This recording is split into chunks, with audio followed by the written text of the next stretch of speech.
악녀 에가와 란코. 심리학에 따르면 인간의 운명은 유전이나 교육보다는 생후 몇 개월간의 환경에 의해서 거의 결정된다고 한다. 그러니까 희대의 악녀인 에가와 란코의 악마 같은 생애도 아마 그녀가 갓난아기였던 시절에 그 기이하고 짝이 없는 환경 탓이었음이 틀림없다. 심리학자 존 왓슨에 따르면 아기에게는 언뜻 보기에 단 두 가지의 자극만이 이른바 공포 반응이라는 행동을 불러일으킨다고 한다. 그중 하나는 크고 날카로운 소리이고 다른 하나는 갑작스러운 추락이다. 아기가 날카로운 소리에 겁을 먹거나 누워있던 이불이 갑자기 당겨졌을 때 혹은 목욕물에 닿는 찰나에 울음을 터뜨리는 것이 바로 이 때문이다. 전문 용어로 말하자면 이때 아기에게 관찰되는 반응은 갑작스러운 호흡 정지, 심장박동과 호흡의 급격한 변화, 통곡, 그리고 양팔을 위로 허우적거리는 행동이다.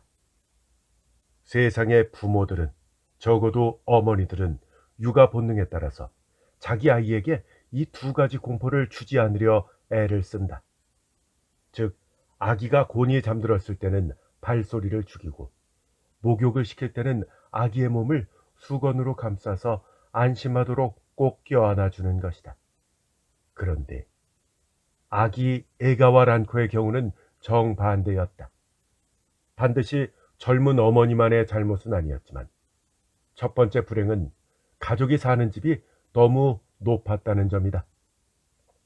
란코는 유명한 대형 아파트 7층에서 태어났다. 소리의 공포를 대표하는 것으로는 매일 3번씩 아파트 옆 제과 공장에서 울려 퍼지는 사이렌 소리가 있었다. 아기 란코는 그 기괴한 굉음이 들리는 창가에서 불과 2미터도 떨어지지 않은 곳에 누워서 지냈다. 그리고 추락의 공포를 대표하는 것은 어머니가 하루에도 몇 번씩 외출할 때마다 그녀를 안고 타는 아파트의 고속 엘리베이터였다. 그때마다 란코의 심장은 엘리베이터 바닥과 함께 순식간에 까마득한 낭떠러지로 떨어져 내리는 듯했다. 두 번째 불행은 그녀의 부모가 너무 젊었다는 것이다. 아버지는 23세, 어머니는 18세였다. 란코의 친부모는 너무나 젊었기 때문에 혈기가 넘쳐 감정을 억누르는 데 서툴렀었다. 그래서 집안에서는 쉴 새 없이 철없는 싸움이 벌어지곤 했었다. 부모는 늘 고래고래 소리를 지르며 싸우거나 그게 아니면 노래를 불렀다. 노래만 불렀다면 그나마 나았겠지만 젊은 엄마의 바이올린 반주가 곁들여졌다. 그것이 아기 란코에게 얼마나 끔찍한 소음이었을지 상상해 볼 수 있을 것이다. 그래도 합창은 참을만 했다. 불쌍한 아기에게는 아무리 그 소리가 시끄럽다 한들 이 세상에서 들을 수 있는 가장 평화로운 자장가였을 테니까 말이다. 부모가 본격적으로 싸움을 시작할 때 험악한 기세를 뿜어내는데 그 기세는 바이올린이 지어내는 소음 따위와는 비교도 안 될 만큼 격렬했다. 부부싸움이 격해지면 아기는 더 이상 하나의 생명체가 아니었다. 서양식으로 비유하자면 그저 밀가루 반죽을 미는 나무 밀대 하나에 불과했다. 심할 때는 부모가 1, 2미터 거리에서 란코라는 연약한 핏덩이를 고무공처럼 서로에게 집어 던지기까지 했다. 그때야말로 란코는 추락의 공포를 뼛속 깊이 맛보아야만 했다. 그런데 만약 이런 환경이 전부였다면 에가와 란코는 훗날 다이빙 국가대표가 되었을지도 모른다.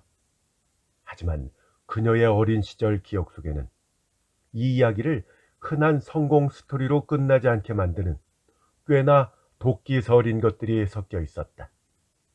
첫째로 23살의 친부는 미국 갱스터 흉내를 내는 말쑥한 양아치였다. 그리고 어린 친모는 빼어나게 아름답지만 정조관념이라고는 눈꼽만큼도 없는 여자였다. 아버지는 입버릇처럼 미국 배우 더글러스 페어뱅크스처럼 귀족처럼 살거나 그게 안 되면 전설적인 도둑이 되겠다 라고 떠들고 다녔었다. 물론 현실은 소매치기나 좀도둑질 같은 좀스러운 범죄로 겨우 입에 풀칠하는 신세였지만 말이다. 어린 친모는 남편의 그런 대책 없는 가치관을 맹목적으로 떠받들었다. 그녀는 남편의 범죄를 돕는 것은 물론 남편이 시키면 다른 남자에게 몸이라도 바칠 만큼 비뚤어진 희생정신을 갖고 있었다. 그런데도 왜 부부싸움이 일어났느냐 하면 어린 아내는 남편이 다른 여자에게 한눈 파는 꼴은 단 1초도 용납하지 못했기 때문이다. 그녀가 남편을 몇 배는 더 사랑했던 탓이다. 이런 어머니 밑에서 자란 란코 역시 범죄자인 아버지를 우상처럼 동경하게 되었다. 이른바 심리학에서 말하는 파더 컴플렉스였다. 어린 딸은 어머니를 연적으로 삼아 아버지의 사랑을 두고 다투었다. 그렇게 란코는 아주 어릴 때부터 대부호가 아니면 대도라는 비뚤어진 사상을 물려받았다. 둘째는 란코가 겨우 2살 때 그 철없던 부모가 허망하게 살해당했다는 사실이다. 어느 날 밤 어떤 아저씨가 란콘의 침실로 숨어들었다. 란코는 그 남자를 2~3번 본 기억이 있었지만 갓난아기가 그 사람의 이름이나 정체를 알 리가 없었다. 당연히 그날 밤 벌어진 끔찍한 살인의 동기도 살인사건 자체도 그녀에게는 아무런 의미가 없었다. 그녀가 기억하는 것은 침대 위에서 번개처럼 번쩍이던 무언가와 이어서 들려온 이상한 신음뿐이었다. 아무리 평소에 고함과 기괴한 바이올린 소리에 익숙해진 2살배기라 해도 그때 부모의 몸에서 터져나온 처절한 비명소리만은 평생 잊지 못할 만큼 깊게 각인되었다. 다음 순간 란코는 부모의 커다란 몸뚱이와 함께 침대에서 바닥으로 굴러떨어졌다. 하지만 그녀에게 추락은 더할 나위 없는 쾌감이었다. 란코는 친모의 시체에 짓눌려 허우적거리면서도 바닥에 떨어졌다는 사실이 너무 즐거워서 까르르 웃고 있었다. 앞서 말한 기이한 환경 덕분에 란코는 그때 이미 추락을 일상으로 여기고 오히려 최상의 쾌락으로 즐기는 비정상적인 아이가 되어 있었던 것이다. 침대에서 떨어지자마자 꽃처럼 새빨간색이 눈길을 사로잡았고 미끈거리는 액체가 몸을 적셨다. 어머니의 하얀 몸에서 젖이 아닌 붉고 매혹적인 샘이 콸콸 솟구치고 있었다. 평소 푹 빠져있던 아버지의 구릿빛 피부를 돌아보았다. 그곳에서도 똑같은 붉은 샘이 솟아나고 있었다. 그게 무슨 뜻인지 2살배기 아기가 알 리가 없었다. 눈 깜짝할 사이에 맨 콘크리트 바닥 위로 새빨갛고 끈적한 웅덩이가 고였다. 란코는 알 수 없는 소리를 지르며 평소 물장난을 치듯이 조그만 2손으로 핏물 웅덩이를 찰박찰박 내려쳤다. 그리고는 젊은 어머니의 시신 가슴팍에 피투성이 손자국을 꾹꾹 찍어댔다. 그리고 나오지도 않는 젖을 쪽쪽 빨았다. 아무리 빨아도 젖이 나오지 않자 상처 부위에 입을 대고 젖 대신 붉은 피를 반컵이나 삼켜버렸다. 맛도 별로 없고 배도 어느 정도 부르자 아이는 곧 상처에서 입을 떼고 방 안을 기어다니며 놀기 시작했다. 피 연못을 뒹굴고 부모의 시신을 타고 넘고 쩍 벌어진 상처를 걷어차며 놀았다. 하얀 벽을 짚고 일어서려다가 몇 번이나 미끄러졌다. 다음 날 아침 아래층 주민이 아이가 자지러지게 우는 소리를 이상하게 여겨 올라온 덕분에 비로소 이 끔찍한 살인 사건이 세상에 알려졌다. 란코의 아버지는 떳떳하지 못한 직업 탓에 다른 입주민이 없는 7층을 골라 살았고 그 층 전체가 텅 비어 있었다. 그 덕에 범인은 여유롭게 도망칠 수 있었고 사건 발견도 그만큼 늦어진 것이다. 사람들이 현장 문을 열었을 때 목격한 것은 젊고 아름다운 부부의 참혹한 시신과 피투성이가 된 채 요괴처럼 물부짖고 있는 작은 괴물, 그리고 방 안 벽과 바닥 구석구석에 점점이 찍힌 아기의 앙증맞은 피 손자국이었다.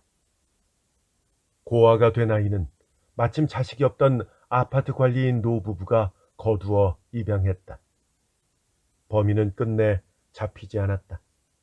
주변 사람들의 말에 따르면 란코의 아버지는 평소에 아름다운 아내를 미끼로 남자들의 돈을 뜯어내는 미인계를 자주 썼다고 한다. 아마 범인도 란코 엄마의 달콤한 유혹에 넘어간 그런 남자 중에 한 명이었을 것이다. 그러다가 진짜로 사랑에 빠져버렸고 자신이 속았다는 걸 알고도 포기하지 못해서 결국 두 사람 모두를 죽여버린 것이 아니겠냐는 그런 소문이 무성했다. 죽은 부부의 평소 행실이 워낙 나빴던 터라 동정하는 사람도 없었고 사건은 크게 화제가 되지도 않았었다. 경찰이 범인을 잡지 못해도 무능하다고 욕하는 사람 하나 없었다. 자연히 이 사건은 경찰의 관심에서도 멀어지면서 흐지부지 묻히고 말았다.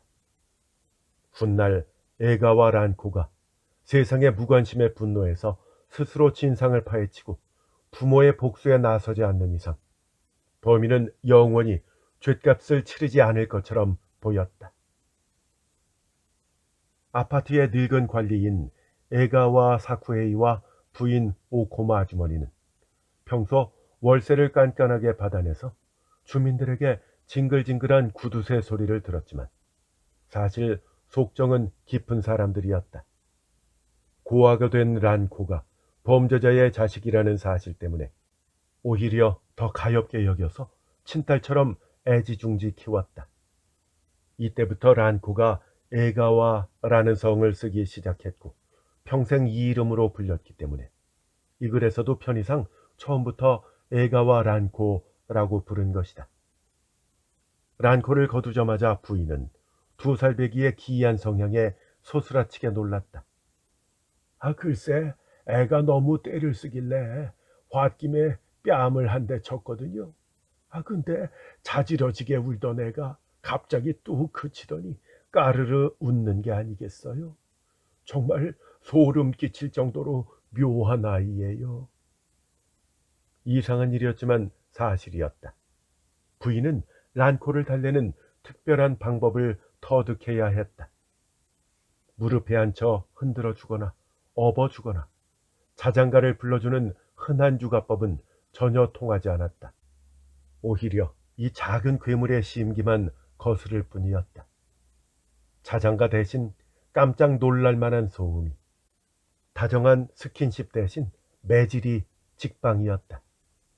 소음 중에서도 부엌에서 접시끼리 부딪히는 소리, 특히 바닥에 떨어져 와장창 깨지는 소리가 란코를 가장 즐겁게 했다. 어느 날 아파트 앞에서 자동차 타이어가 총소리처럼 펑 터졌을 때 그 소리를 듣고 란코는 세상을 다 가진 듯 웃음을 터뜨렸다. 또 하루는 아파트 뒷문을 기어다니다가 돌계단에서 굴러 떨어진 적이 있었다. 부인은 애가 죽는 소리를 낼 줄 알고 기겁해서 달려갔다가 란코의 표정을 보고 어안이 벙벙해졌다. 란코는 계단 밑에 벌렁 누운 채로 새로 난 귀여운 앞니를 훤히 드러내고 속눈썹이 긴 눈을 황홀하게 반짝이며 너무나 행복하게 웃고 있었던 것이다. 참으로 천진난만한 미소였다. 아이고 요 녀석 예뻐서 그냥 확 깨물어주고 싶네. 부인은 도저히 참지 못하고 란코를 번쩍 안아 볼을 마구 비벼댔다. 이런 기괴한 취향만 빼면 란코는 머리도 똑똑하고 몸도 건강하게 쑥쑥 자랐다. 특히 부모의 뛰어난 외모만 쏙 빼닮아서 해가 갈수록 미모에 물이 올랐다. 누구든 란코를 한번 보면 어쩜 저리 예쁠까 하고 감탄을 내뱉지 않고는 못 베길 정도였다. 우리 란코는 대체 얼마나 더 예뻐지려는 걸까? 아주 겁이 날 정도라니까. 양부모는 입만 열면 란코 자랑이었다. 그들은 벌써부터 란코가 18살이 되면 눈부신 드레스를 입고 시집가는 달콤한 망상에 빠져 있었다. 학교에 들어가서도 란코는 단연 전교 1등이었다. 특히 수학, 음악, 댄스, 그리고 체육 시간에는 선생님이 100점 만점에 200점을 주지 못해 안달을 낼 정도였다. 기계체조는 웬만한 남학생들보다 훨씬 날랬고, 수영장 다이빙대에서 몸을 날릴 때면 전교생과 교사들이 넋을 잃고 구경하러 몰려들었다. 미모는 두말할 필요도 없었다. 남학생 남교사 할 것 없이 학교 안의 모든 남자가 그녀를 짝사랑했다. 그리고 란코는 그 수백 명의 남자들에게 조금의 빈틈도 없이 완벽하게 애교를 흘리고 어장관리를 하는 무서운 재능을 타고났다. 초등학교 졸업을 앞둔 14살 때 두 번의 아찔한 사건이 있었다. 한 번은 친구들과 선생님과 함께 공연장에 놀러 갔다가 돌아오는 길에 멀쩡히 옷을 입은 채로 료곡구 다리 위에서 강물로 몸을 던진 사건이었다. 또 한 번은 백화점 옥상에서 뛰어내리려다가 마침 순찰 중이던 형사에게 뒷덜미를 잡혀서 미수에 그친 사건이었다. 물론 란코가 죽으려고 자살을 시도한 것은 아니었다. 아기 때 계단에서 굴러떨어지며 웃었던 것이나 아찔한 다이빙을 미치도록 즐기는 것과 똑같은 억누를 수 없는 충동 때문이었다. 그녀는 죽음과 종이 한 장 차이인 아슬아슬한 위험을 본능적으로 사랑했다. 겨우 14살짜리 소녀 주제에 이 세상에서 느끼는 쾌락이라고는 오직 이 위험 하나뿐이었다. 아찔하게 높은 건물 옥상에 서거나 깊은 강물을 내려다보면 온몸에 소름이 쫙 돋으면서 짜릿한 쾌감이 밀려와 기어코 뛰어내리고 마는 것이다. 초등학교를 졸업하자 부모는 규율이 빡빡하기로 소문난 사립여학교에 란코를 입학시키려 했다. 하지만 란코는 지루한 모범생 생활에 진작 신물이 나 있었다. 그렇다고 비행사가 되려니 허락을 받을 리도 없고 돈이나 절차도 복잡했다. 그래서 란코는 아주 간단하면서도 자신의 본능을 채워줄 완벽한 직업을 선택했다. 어느 날 밤 무단 가출을 감행해서 도시 외곽에 텐트를 친 유랑 서커스단에 합류한 것이다. 거기에는 입학 원서도 학비도 그리고 부모의 동의서도 필요 없었다. 서커스단의 단장은 란코의 미모에 홀려 즉석에서 그녀를 받아주었다.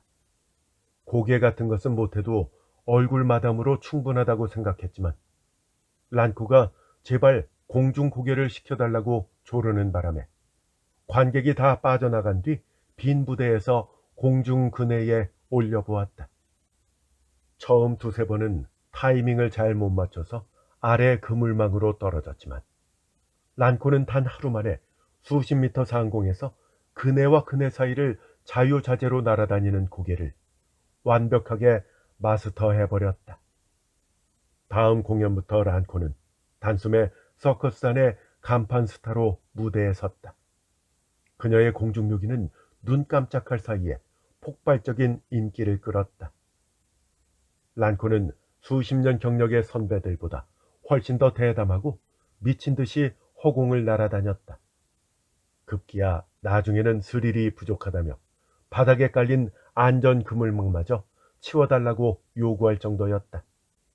그녀의 양 부모는 당연히 눈에 불을 켜고 딸을 찾아 헤맸지만 무슨 조화인지 란코의 행방은 묘연하기만 했다. 란코는 유랑극단을 따라 전국을 떠돌면서 16살의 봄을 맞았다. 조숙한 그녀의 몸놀림은 소년처럼 날렵하면서도 속눈썹이 길게 늘어진 두 눈에는 이미 남자를 홀리는 성숙한 관능미가 짙게 배어 있었다. 하지만 이제 그녀에게 공중묘기 따위는 아무런 위험도 짜릿함도 주지 못하는 지루한 일상이 되어버렸다. 그러던 어느 날 란코와 친하게 지내던 어린 소녀 단원이 대나무 장대 꼭대기에서 추락해 즉사하는 사고가 터졌다. 11살이었던 그 아이는 바닥에 내동댕이 쳐진 밀가루 반죽처럼 납작해진 채 미동도 하지 않았다. 창백하게 질려 식은땀을 흘리는 단원들이 아이 곁으로 몰려들었고 객석에서는 끔찍한 비명과 비명 섞인 욕설이 쏟아졌다. 누군가 그 아이의 머리를 조심스레 들어올리자 아이의 입과 땅바닥 사이에 새빨간 핏줄기가 이어졌다. 속에서 엄청난 피를 토해낸 것이다. 바닥에는 금세 붉은 웅덩이가 고였다.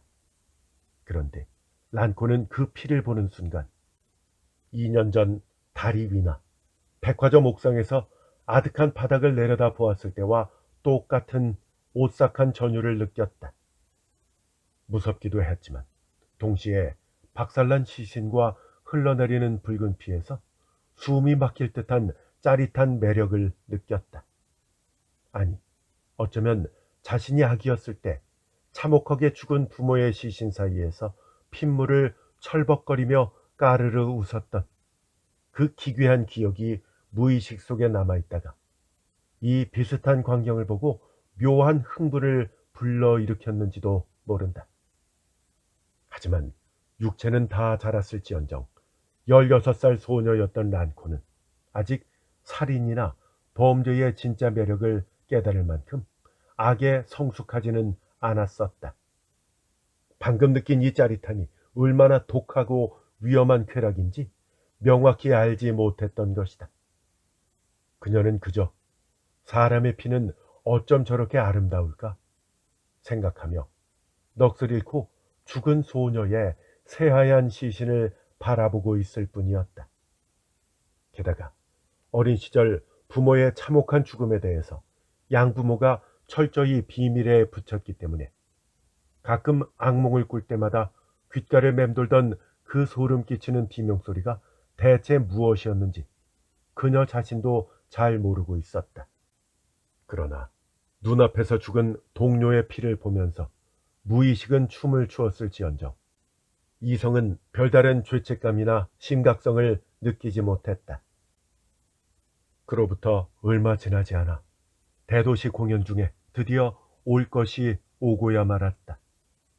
란코에게 돈 많고 늙은 스폰서가 생긴 것이다.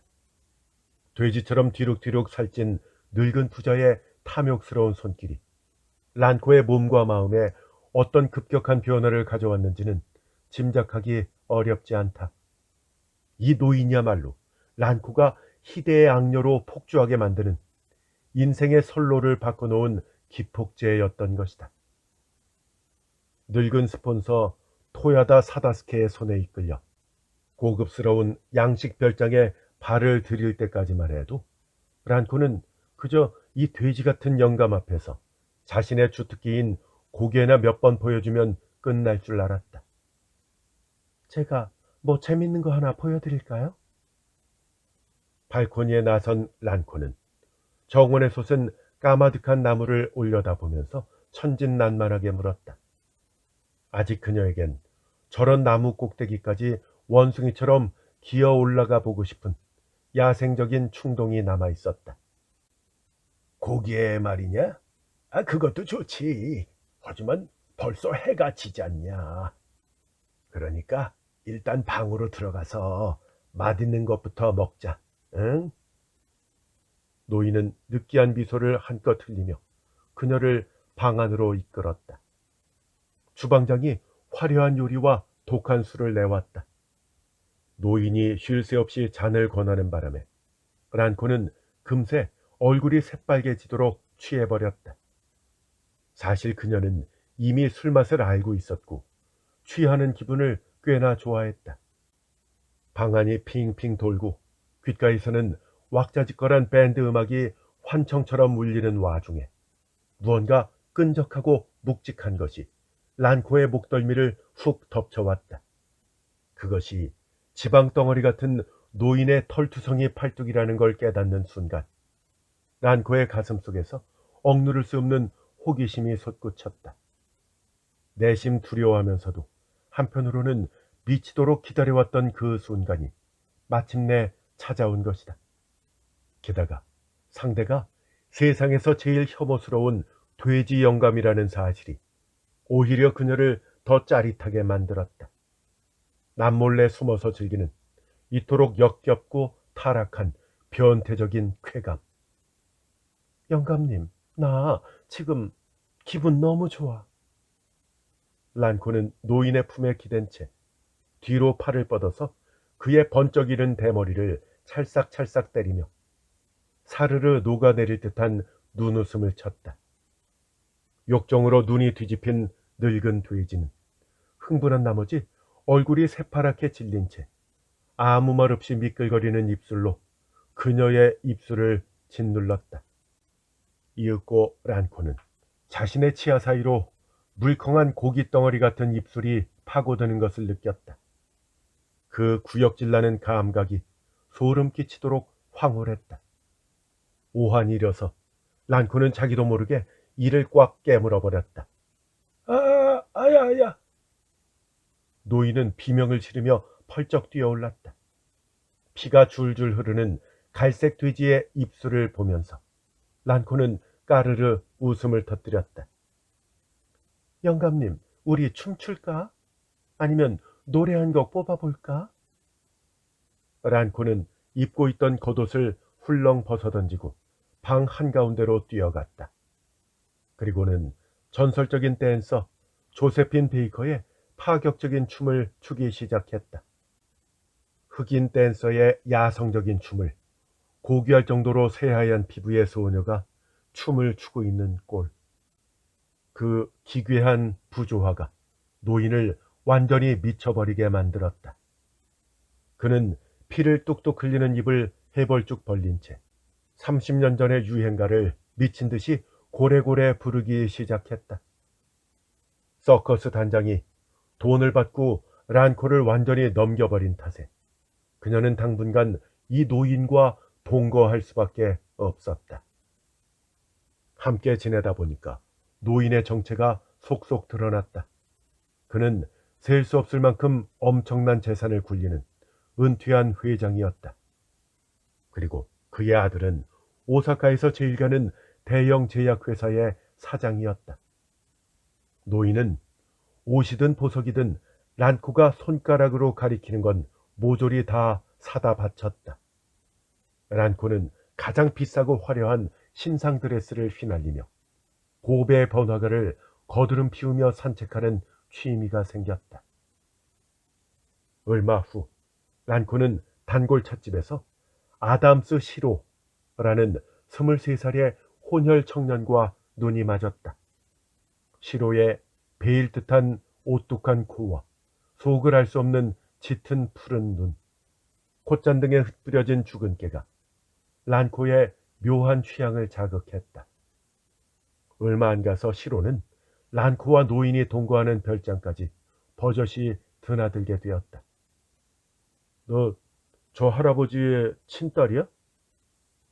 어느 날 거실에서 노인이 잠시 화장실에 간 사이 소다수를 홀짝이던 시로가 이렇게 물었다.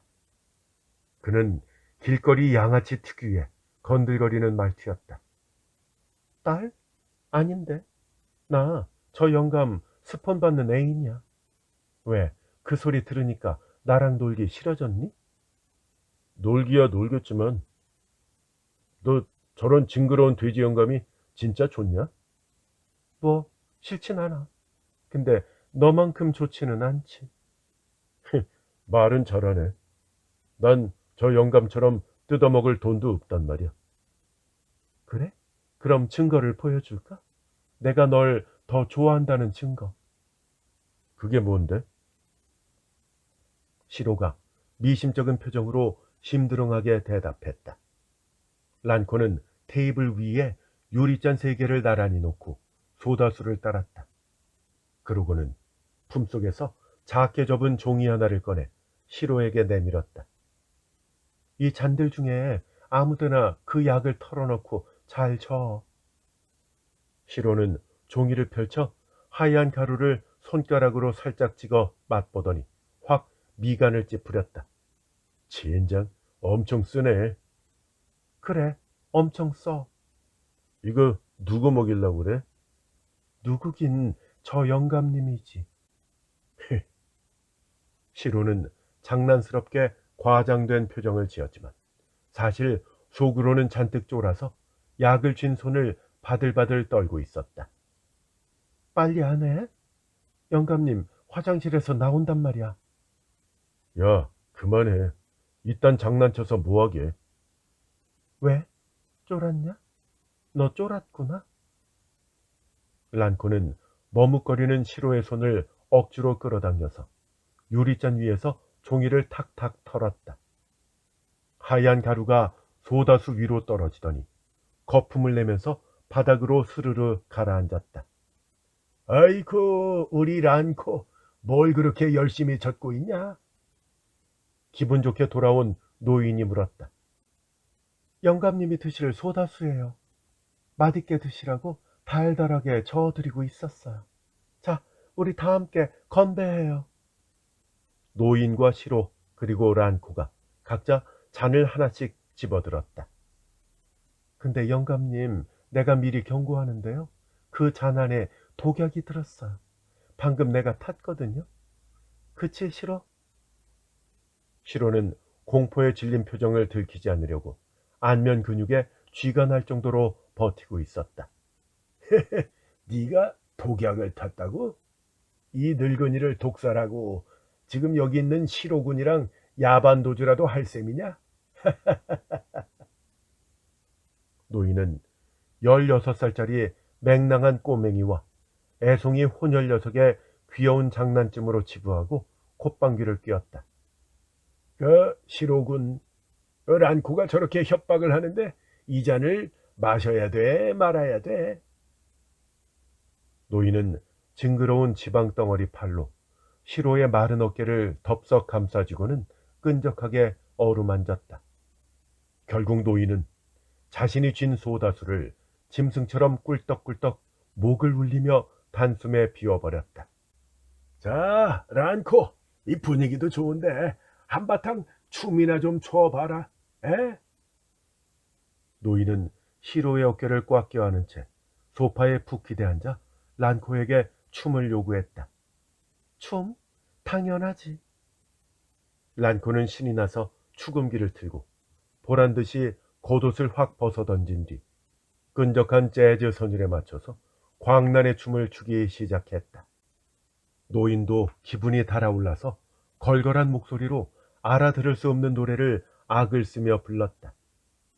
란코의 몸은 짐승처럼 선정적이면서도 고개사처럼 날렵하게 빙글빙글 돌아갔다. 소파에 묶인 시로는 눈앞에서 펼쳐지는 퇴폐적인 춤사 위의 쾌락과 방금 자신이 약을 탄 소다수를 마신 노인에 대한 공포 사이에서 미칠 것 같은 고문을 당하고 있었다. 게다가 노인의 그 돼지 같은 팔뚝이 자신의 어깨를 옥죄어 오는 그 끔찍한 감촉까지 견뎌야 했다. 그는 차마 노인의 손을 뿌리치지 못한 채 숨을 죽이고 악을 쓰는 노인의 옆 얼굴만 뚫어지게 노려보았다. 란코의 춤이 절정으로 치달을수록 노인의 노랫소리는 서서히 힘을 잃었고 시로의 어깨를 움켜쥐고 있던 팔도 스르르 힘이 풀려 바닥으로 툭 떨어졌다. 시로는 튀어나올 듯 커진 눈으로 노인을 살피면서 영감님, 영감님 하고 잔뜩 부풀어 오른 뱃살을 쿡쿡 찔러 보았다. 하지만 노인의 대답은 코 고는 소리와 두툼한 입술 밖으로 흘러내리는 끈적한 침뿐이었다. 보름달 같던 얼굴은 시체처럼 창백해졌고 이마에는 식은땀이 비오듯 맺혀 있었다. 시로는 미친 듯이 춤을 추는 란코에게 달려가 그녀를 확 잡아챘다. 그리고 사시나무 떨듯 떨리는 손가락으로 충들어진 돼지 영감을 가리켰다. 야, 랑코, 좀 봐봐. 저 영감 진짜 죽었나 봐. 하지만 란코는 태연하게 방문으로 걸어가 문을 철컥 잠가버렸다. 시로는 그녀의 그 소름 끼치도록 차분한 태도에 기겁을 했다.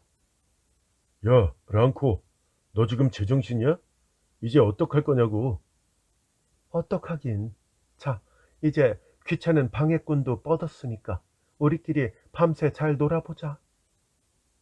란코는 축음기판을 경쾌한 음악으로 바꿔 끼우더니 시로의 목을 끌어안고 막무가내로 몸을 비비면서 스텝을 밟기 시작했다. 색소폰 소리가 방 안을 가득 채웠다.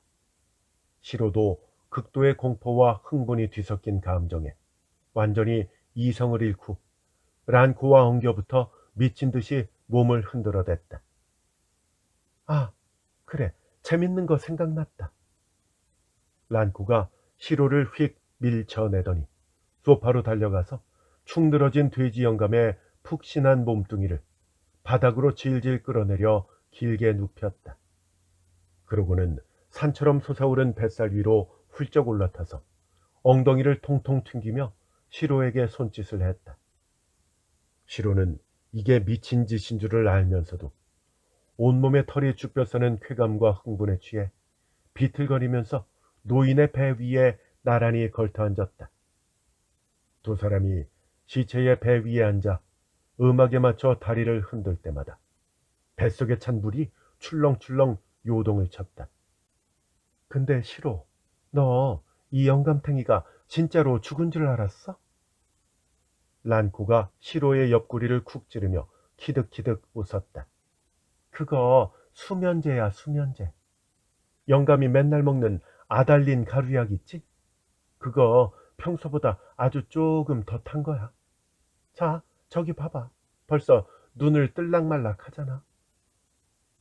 두 사람이 나란히 배 위에 앉아 얼굴을 바짝 들이밀고 내려다보자 약기운에 취해 골아떨어졌던 노인이 배 위에서 쿵쾅거리는 충격에 반강제로 의식이 깨어나고 있었다.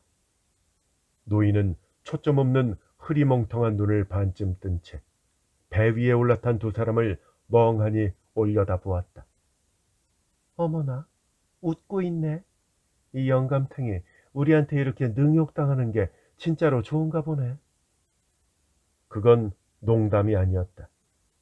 노인은 황홀경에 빠진 듯 눈을 가늘게 뜨고 뺨 근육이 다 풀린 채로 해벌쭉 기분 나쁜 미소를 짓고 있었다.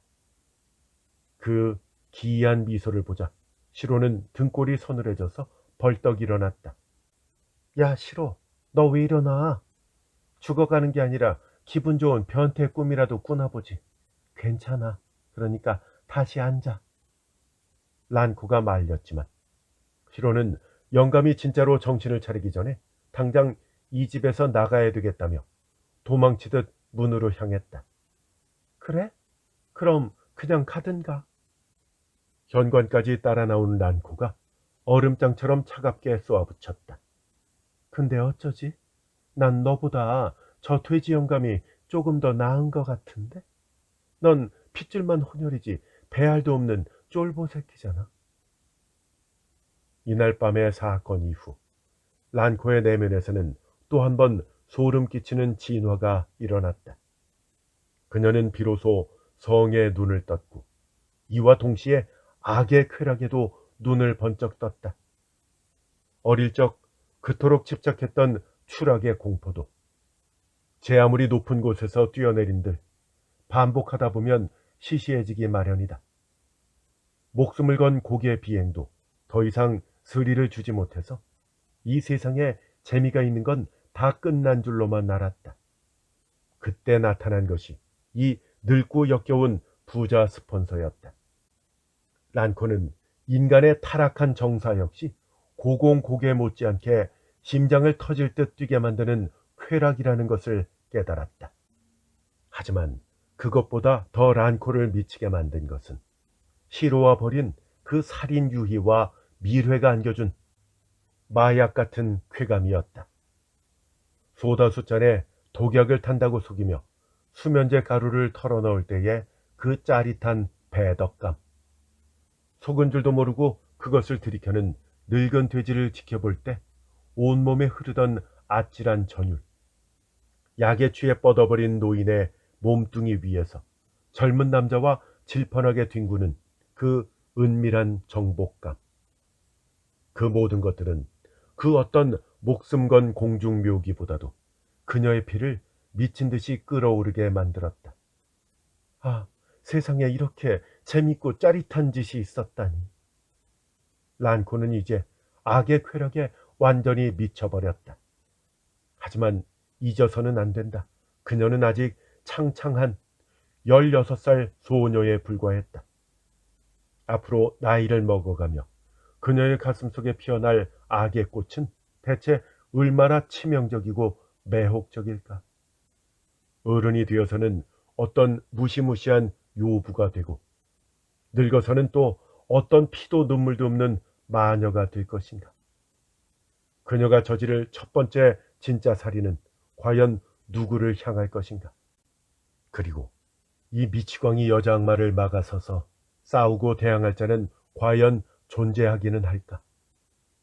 아니면 어느 날 갑자기 개과천선해서 천재적인 여탐정으로 돌변할까? 그도 아니면 어느 날 에가와 란코라는 이름은 흔적도 없이 사라지고 완전히 다른 인물로 신분을 세탁해 세상 꼭대기에 군림할 것인가? 이 모든 질문에 대해서 작가인 나조차도 아는 것이 전혀